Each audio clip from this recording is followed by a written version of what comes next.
very good morning. This is a live example of how I analyze stocks to prepare for the day. So today is 9th of March, time is 9:02 a.m. So I am looking at the chart of Nifty spot to understand how I might trade today.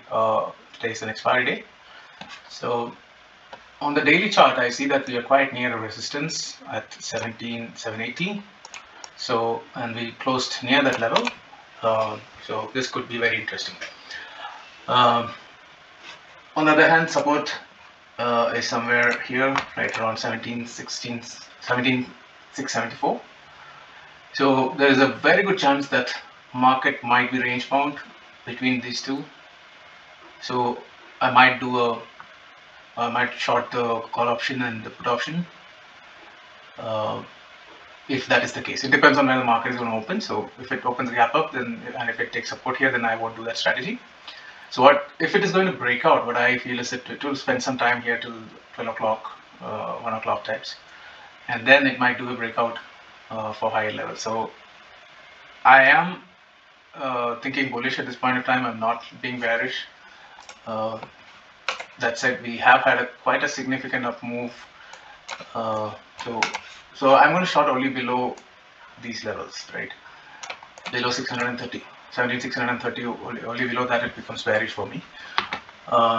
So let's see where it opens. I think the pre-open is not updated yet. So the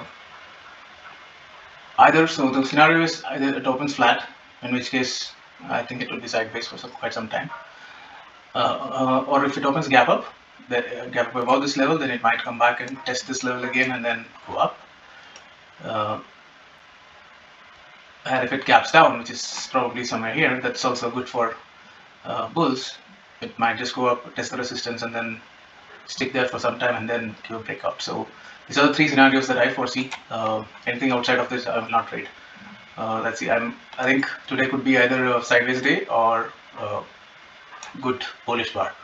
So these are two options that I'm looking for. So not looking at shorting the market till 17,632 is broken and the price action confirms the short there.